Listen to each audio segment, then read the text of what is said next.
आपल्या भागातील लोकप्रिय आमदार जयकुमार गोरे, माजी खासदार विकास महात्मे, मान्य दिलीप येळगावकरजी, चंद्रकांत जाधव, भास्करराव गुणगे, युवराज सूर्यवंशी, बंडा गोडसे, शिवाजीराव शिंदे, सोमनाथ भोसले, गणेशजी सत्रे, उपस्थित सगळे मान्यवर आणि उपस्थित सर्व माझ्या बांधवांना आणि बहिणींना, मी आता लातूर जिल्ह्यामध्ये होतो आणि मला आता कोल्हापूर जिल्ह्यामध्ये शेवटच्या सभेला जायचं आहे. सूर्यास्त होण्याच्या आधी हेलिकॉप्टर उतरलं पाहिजे आणि म्हणून मला जाण्याकरता थोडीशी घाई आहे. आपल्या सगळ्यांना माहिती आहे की ही निवडणूक खऱ्या अर्थाने निंबाळकरांचं किंवा मोहितेंच्या भविष्याचा फैसला करणारी निवडणूक नाही आहे. ही निवडणूक खऱ्या अर्थाने तुमच्या सगळ्यांच्या भविष्याचा फैसला करणारी निवडणूक आहे. मी या भागामध्ये कमी आलो, पण या भागामध्ये अनेक कामं करण्याची संधी मला मिळाली. मी अनेक रोड बांधले, अनेक पूल बांधली, अनेक टनेल निर्माण केल्या आणि सगळ्यात महत्त्वाचं म्हणजे या भागातल्या पाण्याच्या प्रश्नाकरता ही सगळी धरणं पूर्ण करण्याकरता मी जेव्हा वॉटर रिसोर्सेस मंत्री होतो तेव्हा याकरता निधी पण त्यावेळी देण्याची संधी मला मिळाली. आता मी जेव्हा येत होतो तेव्हा खऱ्या अर्थाने मला आपल्या भागातली समस्या लक्षात आली. एका शब्दात जर सांगायचं असेल तर आपल्या सगळ्यांची समस्या आहे पाणी. आणि ज्या ठिकाणी पाणी जास्त आहे त्या ठिकाणीची परिस्थिती आणि ज्या ठिकाणी पाणी नाही त्या ठिकाणीची परिस्थिती खूप वेगळी आहे. मी महाराष्ट्राचा बांधकाम मंत्री असताना एकदा सातारावरून सोलापूरकडे गेलो होतो. त्यावेळी रस्त्यामध्ये असताना माझ्याबरोबर पीडब्ल्यूडीचे चीफ इंजिनियर बसले होते. त्यावेळी प्रत्येक गावातून जात असताना मी सांगितलं या गावात पाणी पोहोचलं, तर म्हणे साहेब पाणी आहे इकडे. नंतर मी सांगायचो या गावात पाणी नाही आहे, म्हणे नाही आहे. जेव्हा मी सोलापूरला गेलो तेव्हा मला चीफ इंजिनियरनी प्रश्न विचारला, साहेब एक प्रश्न विचारू का, तुमच्या हे लक्षात कसं आलं? म्हणलं ज्या गावात चांगले हॉटेल चालत होते, गर्दी दुकानात होती, व्यापार चांगला होता, ज्या भागामध्ये आर्थिक सुबत्ता होती त्या भागामध्ये पाणी पोहोचलं होतं आणि ज्या भागामध्ये पाणी पोहोचलं नाही त्या ठिकाणी पाणठेल्यावरही कोणी नव्हतं. आणि तुमच्या सगळ्यांची मागणी आहे पाण्याची. मी जे ऐकतो त्याच्यावर थोडासा विश्वास ठेवा. मी काही जातीपातीचं राजकारण करत नाही, मला काय याच्यातलं फारसं माहिती नाही, मी ते पाळत पण नाही. मी माझ्या लोकसभा मतदारसंघात लोकांना सांगितलं की मी नागपूरचा आहे, जनता माझी आहे आणि मी जनतेचा आहे. मी जात पात पंथ धर्म याच्या आधारावर निर्णय करत नाही. आणि म्हणून मी तर सांगितलं की जो करेगी जात की बात उसको कसके पडेगी लात. कारण माझा अनुभव असा आहे की आपल्याला जातीपातीच्या नाही, आपल्या विकासाच्या राजकारणाची गरज आहे. गाव गरीब मजदूर शेतकऱ्याचं कल्याण करण्याची गरज आहे. मी आता महादेवराव जानकर साहेबांना विनंती करीन की मी जलसंवर्धनावर पाण्यावर काम करतो. मला 9 विद्यापीठाच्या डॉक्टरेट मिळाल्या, डिलिट्स मिळाल्या, डॉक्टरेट नाही डिलिट्स मिळाल्या आणि त्यातल्या 4 या ऍग्रिकल्चर सायन्सवर मिळालेल्या. महात्मा ज्योतिबा फुले युनिव्हर्सिटी राहुरी, पंजाबराव कृषी विद्यापीठ अकोला, बाबासाहेब आंबेडकर युनिव्हर्सिटी औरंगाबाद, स्वामी रामानंद तीर्थ आणि देशातल्या अजून अशा 5 युनिव्हर्सिटीच्या मिळाल्या. बुलढाणा ते अजिंठा या भागामध्ये 15,000 धनगर दरवर्षी गाव सोडून पाण्याविना गाव सोडून चालत जायचे. मी यावेळी या रस्त्यावर सगळ्या नदी नाल्यांचं खोलीकरण केलं, रुंदीकरण केलं, तलावाचं डिसेंटिंग केलं आणि माझे जानकर साहेबांना विनंती आहे की एकदा जाऊन या, बघून या. ते ग्रास रूटवर जे प्रत्यक्ष काम आहे ते करण्याकरता तुम्ही प्राधान्य द्या. आणि आता त्या भागातले 15,000 धनगर समाजाचे लोक आहेत, ते आता मायग्रेट होत नाही, कुठे जात नाही, आपल्या गावात राहतात. त्यांच्या जनावरांना पाणी मिळतं आणि पाणी मुबलक झालं. बुलढाणा जिल्ह्यामध्ये 19% जे सिंचन होतं ते 47% झालं. मी 1000 अमृत सरोवर बांधली, पंजाबराव कृषी विद्यापीठात बांधली, परभणी विद्यापीठात आता बांधली. त्यांनी पण मला डिलीट दिली आहे, मला घ्यायला जायचं आहे. याचं कारण पाणी. आणि त्याच्या आधारावर मी स्वतः माझ्या शेतीत प्रयोग केला. माझ्याकडे 60 एकर शेती आहे. शेतीमध्ये 1 तास फक्त वीज येते आमच्या गावात. धन्यवाद महाराष्ट्र सरकारचे. त्याच्यामुळे आम्ही आपल्या गावातली नदी आणि नाल्याचं खोलीकरण, रुंदीकरण केलं. आणि नंतर पावसाळ्यामध्ये पाणी साठवलं. धावणाऱ्या पाण्याला चालायला लावा, चालणाऱ्या पाण्याला थांबायला लावा आणि थांबलेल्या पाण्याला जमिनीला प्यायला लावा. तुम्हाला एक गोष्ट सांगतो, माझ्याकडे आता 7.5 हॉर्स पॉवरचे 3 पंप आहेत, 3 विहिरी आहेत. 8 तास पाणी पुरतं. 60 एकर जमीन पूर्ण इरिगेटेड आहे. आणि माझ्याकडे, तुमच्याकडे आश्चर्य नाही आहे पश्चिम महाराष्ट्रात, मी 3 साखर कारखाने चालवतो. आमच्याकडे 22 साखर कारखाने जेवढे होते त्यांनी दिवाळं पिटलं. मी फक्त एकटाच चालवणारा. काहीतरी दुर्बुद्धी केली मी, त्यामुळे चालवतो. आणि तुम्हाला आश्चर्य, माझ्याकडे यावेळी एकरी 88 टन ऊस झाला आणि 11 क्विंटल सोयाबीन एकरी झाला. तर माझ्याकडे माझ्या बायकोला यावेळी अवॉर्ड मिळाला पाण्यामुळे. आज जे काही, जसं बघा राजस्थानमध्ये उंट नावाचा प्राणी आहे. मी राजस्थानमध्ये खूप फिरलो, वाळवंटामध्ये. आणि ज्यावेळी पाणी मिळत नाही त्यावेळी त्याचा पोट कापून त्यातून एक पिशवी काढून त्यातलं पाणी लोक पितात. एवढी पाण्याची त्या ठिकाणी तुमच्याकडे तर कमीच आहे पाणी, पण तुमच्यापेक्षा 3 पटीने वाईट हालत राजस्थानमधल्या वाळवंटात आहे. पण या सगळ्या परिस्थितीमध्ये मी वॉटर रिसोर्सेस मंत्री असताना मी त्या भागात पण पाणी पोहोचवलं. राजस्थानच्या 11 जिल्ह्यात पाणी नेलं.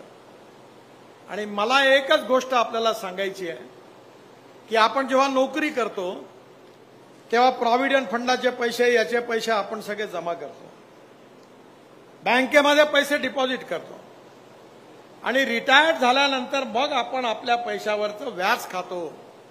तेव्हा आता आपण पाणी पण जमिनीच्या आतमध्ये डिपॉझिट करायला जर शिकलो तर आपलं जीवन बदलल्याशिवाय राहणार नाही. ही गोष्ट आपण सगळ्यांनी नक्की लक्षात ठेवली पाहिजे. आज जलसंवर्धन असेल, सिंचन प्रकल्प असतील, महाराष्ट्रामध्ये मी जेव्हा बांधकाम मंत्री होतो त्यावेळी कृष्णा खोरे सिंचन कॉर्पोरेशन तयार केली होती. ती मी तयार केली. महाराष्ट्र राज्य रस्ते विकास महामंडळ तयार केलं, MSRDC. त्याचा मी संस्थापक अध्यक्ष होतो. माझ्याजवळ पैसे नव्हते, 5 कोटी रुपये होते.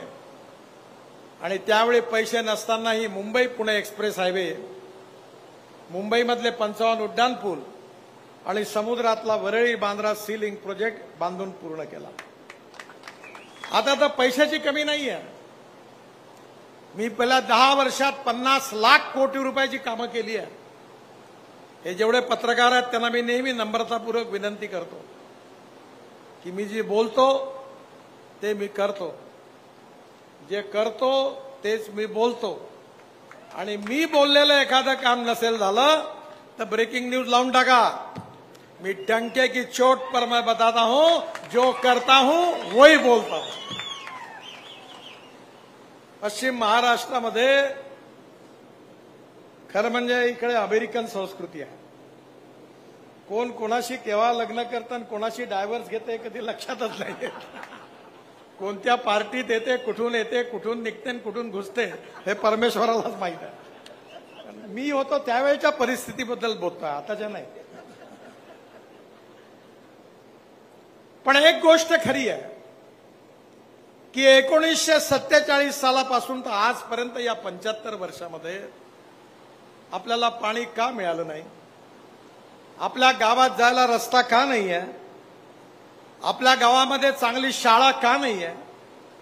आपली लोकसंख्या 30% गाव सोडून शहराकडे मुंबई, पुणे, दिल्ली, बेंगलोरला का गेली आहे? शेतकऱ्याच्या मालाला किंमत का नाही आहे? याचा कुठेतरी तुम्ही विचार करा. Wrong economic policies and bad and corrupt governance and visionless leadership ही आपली समस्या आहे. या देशात पैशाची कमी नाही आहे. कमीत कमी माझ्यासारख्या माणसाकडे पाहून तुम्ही विश्वास ठेवा, मी 50 लाख कोटी रुपयाची कामं केली. तुमच्या मतदारसंघात 20,000 कोटी रुपयाची कामं केली. 20,000 कोटी. निंबाळकर साहेब नेहमी माझ्याकडे यायचे. 2 कामं आता मी इतक्यातच केली, ती मंजूर केली आणि 1200 कोटी रुपये मी तुम्हाला आता कामं मंजूर करून टेंडर निघाला आहे.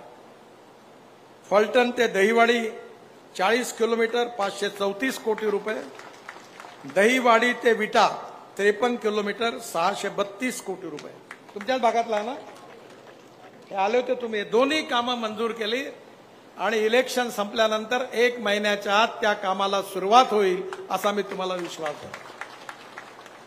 मला रस्त्यावर बोलण्याची गरज नाहीये, कारण तुम्ही स्वतः तुमच्या डोळ्यांनी बघता. पण या ठिकाणी सगळ्यात महत्वाचा मुद्दा जर कोणता असेल तर स्वातंत्र्यानंतर तुमची जी हालत झाली, आपली जी गरिबी, भूकमारी आणि बेरोजगारी, याला कोण जबाबदार आहे? याला जबाबदार आहे 47 सालापासून जी धोरणं राबवल्या गेली, ज्या नीती पॉलिसी स्वीकारल्या गेल्या, त्याचा हा परिणाम आहे. सिंचनाला प्राधान्य नाही मिळालं. तुम्हाला आठवण असेल, कदाचित नसेल, कारण आम्ही प्रचार करण्यात कमी पडतो. मी महाराष्ट्रात मंत्री होतो. आमचं सरकार गेलं. अटल बिहारी वाजपेयी दिल्लीमध्ये प्रधानमंत्री होते. त्यावेळी सुंदरलाल पटवा ग्रामीण विकास मंत्री होते. त्यावेळी सुंदरलाल पटवांनी अटल बिहारीजींना सांगितलं आणि अटलजींनी मला दिल्लीत भेटायला बोलावलं. मला आजही तो दिवस आठवतो की अटलजींना मराठी येत होतं. मला गेल्यावर त्यांनी म्हणाला, नितीनजी तुम्ही कसे काय आहात असं मला विचारलं. आणि मग त्यांनी मला सांगितलं की मी तुला एक काम देणार आहे. मला पटवाजींनी सांगितलं, तू आता शहरात पुष्कळ काम केलं, आता हिंदुस्थानमध्ये 6.5 लाख खेडी आहेत, गावं आहेत. या गावाला जोडण्याकरता तू योजना तयार कर.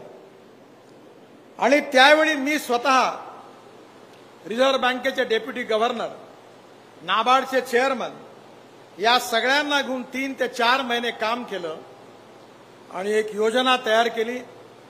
ती अटल बिहारी वाजपेयींना दिली आणि ज्यावेळी त्याच्यावरचं हेडिंग टाकलं होतं, प्रधानमंत्री ग्राम सडक योजना. आणि आजही भारत सरकारची फ्लॅगशिप योजना आहे. पण अटल बिहारींच्या आधी 60 वर्ष काँग्रेसचं राज्य होतं. बैलजोडी होती, लोकांनी बैलजोडीवर ठप्पे मारले. मग गाय वासरू आला, गाय वासरूवर ठप्पे मारले. मग पंजा आला, डाव्या हाताचा का उजव्या हाताचा न पाहता ठप्पे मारले. मग कधी चड्डी काँग्रेस झाली, रेड्डी काँग्रेस झाली, समाजवादी काँग्रेस झाली, राष्ट्रवादी काँग्रेस झाला. किती काँग्रेस झाला मला माहिती नाही, गोरे साहेबांना जास्त माहित असेल, कारण सगळ्या इकडेच झाल्या. एक हुशार होते पण सगळे. ती बैलाची जोडी आहे ना आपली, ती मोठी हुशार आहे. तिला हिरवं दिसलं का जाऊन धसते तिकडे. या बाबतीत मोठं हुशार होते. कोणाला इंजिनिअरिंग कॉलेज, कोणाला मेडिकल कॉलेज, कोणाला बीएड कॉलेज, कोणाला डीएड कॉलेज, कोणाला प्राथमिक शाळा. शिक्षकाचा अर्धा पगार तुम्ही, अर्धा पगार आम्ही, आणि गावोगावी काँग्रेसवाल्याची रोजगार हमी. तुमच्याकडे असलेलं दुकान आहे. आणि यात नंतर पुन्हा इलेक्शनची वेळ आली की बाबासाहेब आंबेडकर, महात्मा ज्योतिबा फुले, शाहू महाराजांच्या महाराष्ट्रामध्ये. अरे काय महाराष्ट्र, तुम्ही ठप्प्या मारत गेले. अटल बिहारी वाजपेयी 4 वर्ष त्यांनी राज्य केलं. मोदीजींनी 10 वर्षात राज्य केलं. आम्ही 10 वर्षात जेवढी कामं केली ते काँग्रेसवाल्यांनी 60 वर्षात नाही केली. एवढी कामं 10 वर्षात केली. मला सांगा बरं, आज आम्ही एवढे रस्ते, टनेल, रोड बांधली, ती का बांधू शकलो? याचं श्रेय मला आहे? बिलकुल नाही. निंबाळकर साहेबांना नाही. मग याचं श्रेय खऱ्या अर्थाने कोणाला असेल तर माझ्या समोर बसलेल्या जनतेला आहे. कारण तुम्ही बदल केला नसता आणि तुम्ही आमच्यावर विश्वास व्यक्त केला नसता तर कदाचित हे काम करण्याची संधीच आम्हाला मिळाली नसती. आणि म्हणून सगळ्यात महत्वाची गोष्ट जर कोणती असेल तर ही जी निवडणूक आहे, ही निवडणूक कोणा नेत्याच्या भविष्याचा फैसला करणारी निवडणूक नाही आहे. ही निवडणूक तुमच्या जीवनाचा, भविष्याचा फैसला करणारी निवडणूक आहे. विचार करून मत द्या की तुमचं जीवन कोण बदलवू शकतं. गावातल्या तरुण मुलाच्या हाताला काम कोण देऊ शकतं. तुम्हाला 24 तास वीज कोण देऊ शकतं. तुमची पाण्याची समस्या कोण सोडवू शकतं. मला आठवतं, विशेष रूपाने आपण जर असा विचार केला तर तुमचं भविष्य चांगलं राहणार आहे. तुमच्या धर्मपुरी लोणंद पालखी मार्गामध्ये कोरेगाव, नांदल कारंडे बस्ती,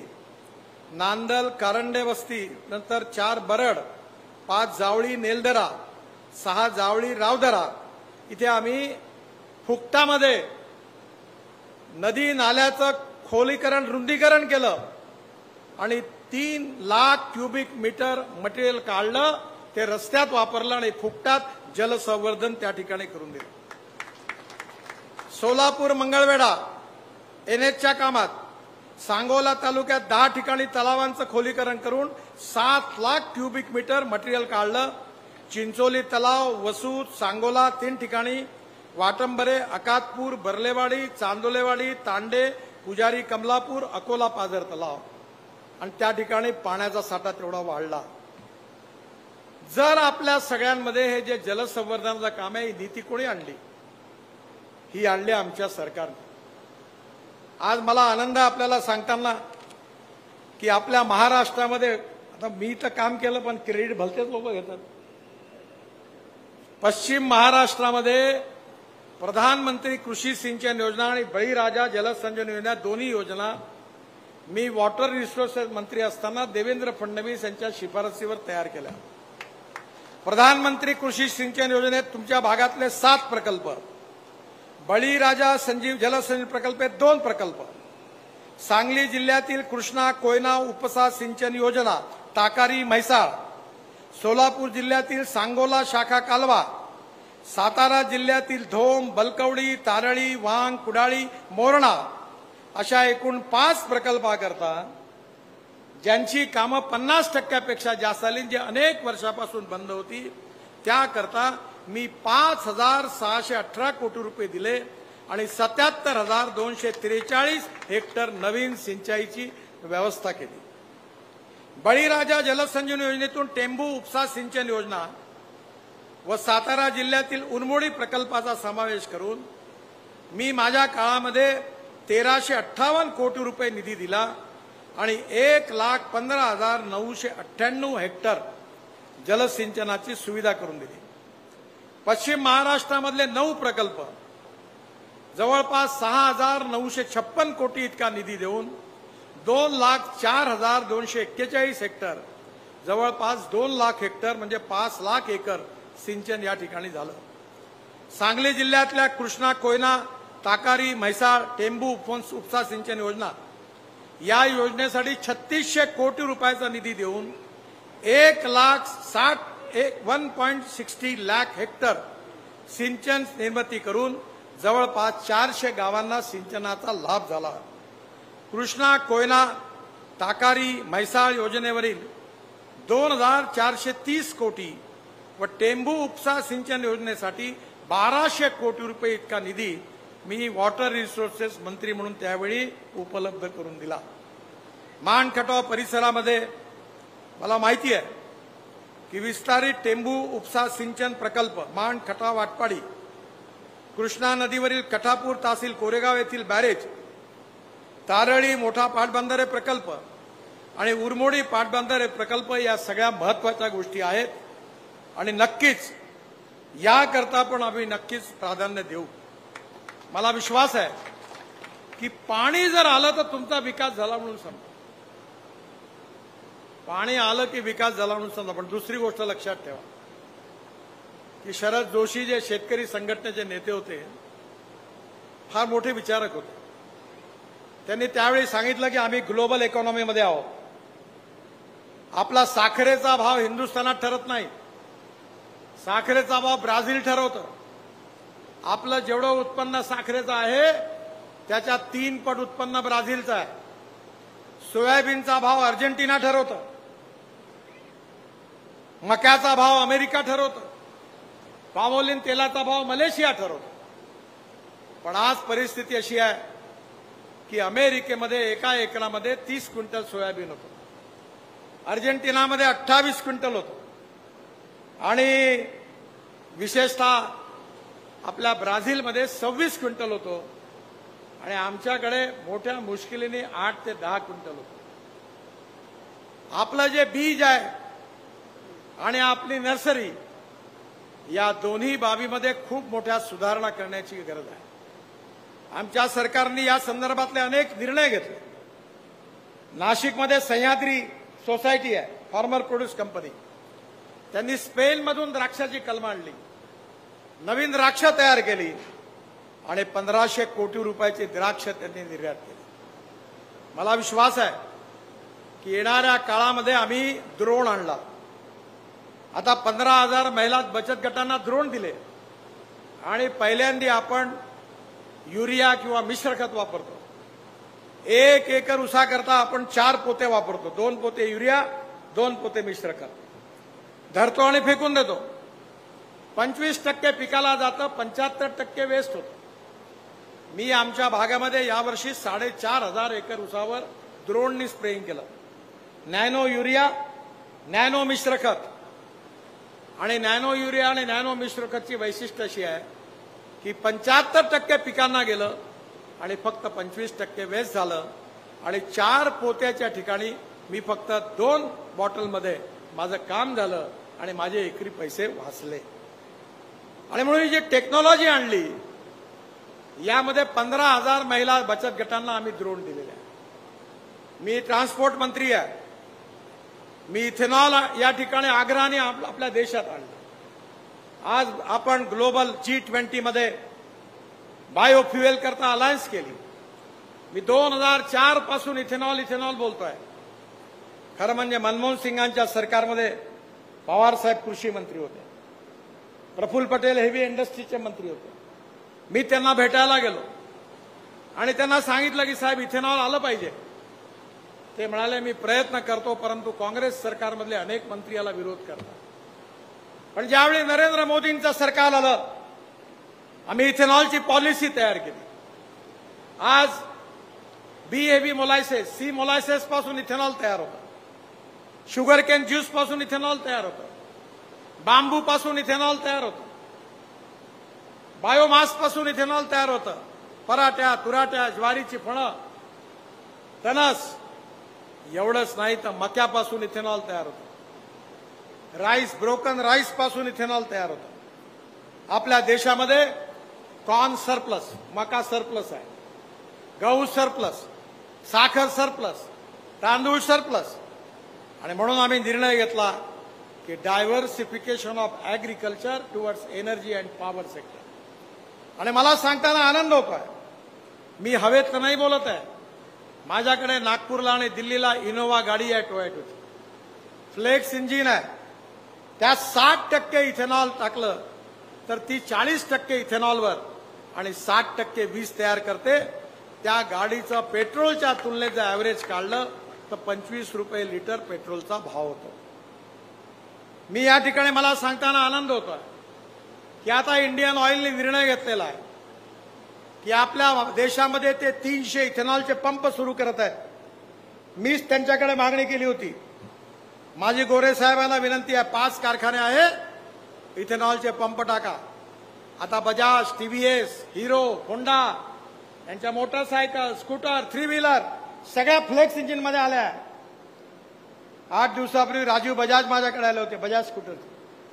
ते म्हणे मी सीएनजी वर स्कूटर तयार केली आहे आणि तुम्ही जेव्हा माझी स्कूटर लॉन्च करता तेव्हा वेटिंग लिस्ट होते.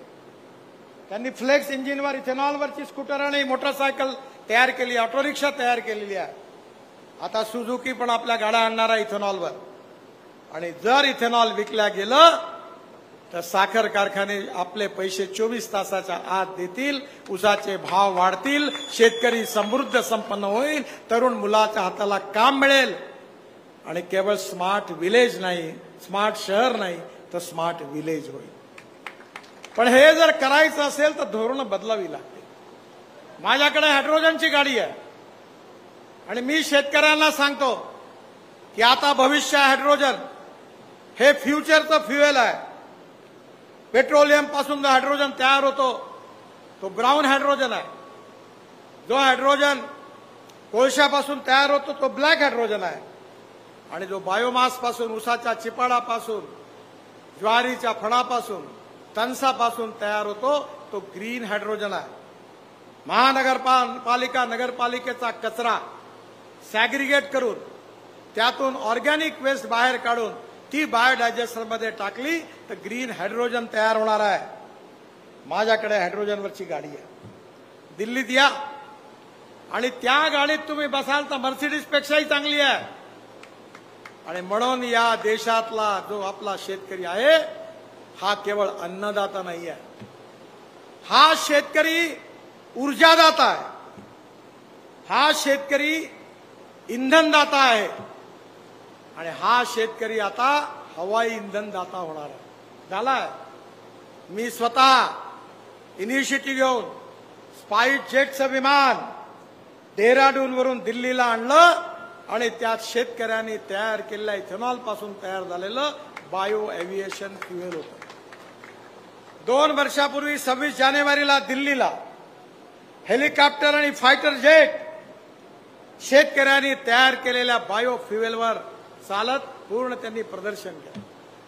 टाटांनी एअर एशियाचं विमान पुण्याच्या प्राज इंडस्ट्रीच्या सहकार्याने शेतकऱ्यांनी तयार केलेल्या हवाई इंधनावर आणलं. पानिपतमध्ये आम्ही प्रोजेक्ट टाकलेला इंडियन ऑइलने 1 lakh litre ethanol rice straw पासून. आणि आता डांबर पण शेतकरी तयार करून आला.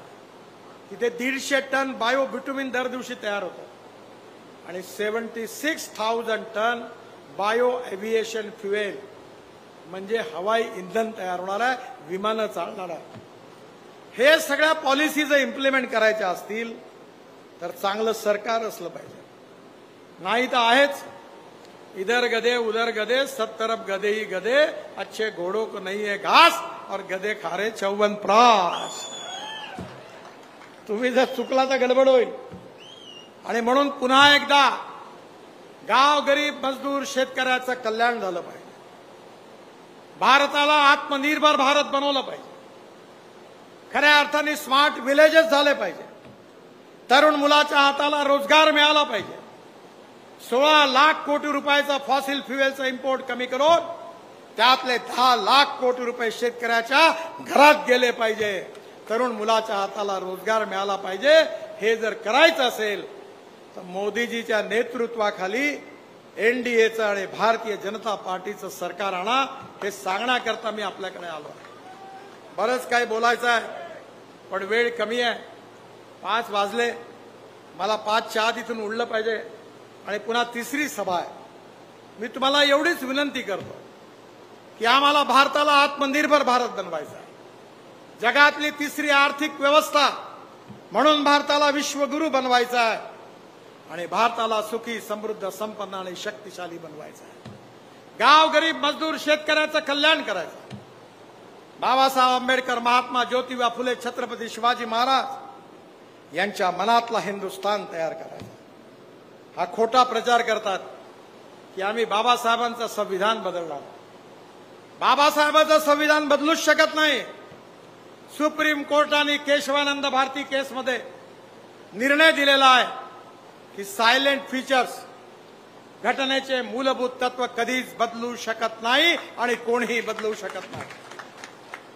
Fundamental right, freedom of speech, लोकतंत्र, या सगळ्या गोष्टी ज्या आहेत, धर्मनिरपेक्षता, ही जी मूलभूत तत्व आहे ही कोणीही कधीही कोणी नेता आणि पार्टी आणि पार्लमेंट देखील बदलवू शकत नाही. पण घटनेचा दुसरा पार्ट आहे, त्यात जी कलम आहे त्यामध्ये जे लोक तुमच्या समोर येतात त्या काँग्रेस पार्टीनी 80 वेळा बाबासाहेबांची घटना तोडली आहे, 80 वेळा.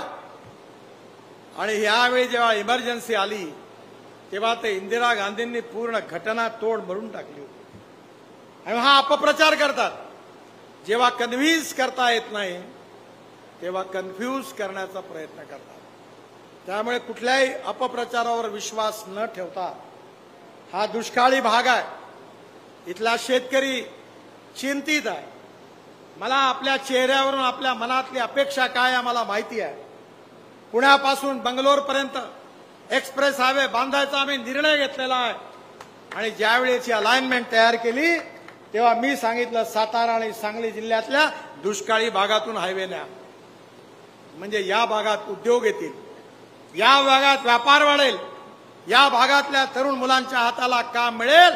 जसं कोल्हापूर सांगली सातारा हा जो कोल्हापूर पुणे नॅशनल हायवे आहे त्याच्या आजूबाजूला जसा विकास झाला त्याच्यापेक्षाही जास्त विकास हा तुमच्या भागात झाल्याशिवाय राहणार नाही. पण हे करण्याकरता तुमचे आशीर्वाद निंबाळकरांच्या मागे आपण सगळ्यांनी जर दिले तर नक्कीच हे स्वप्न पूर्ण होईल असा मला विश्वास आहे.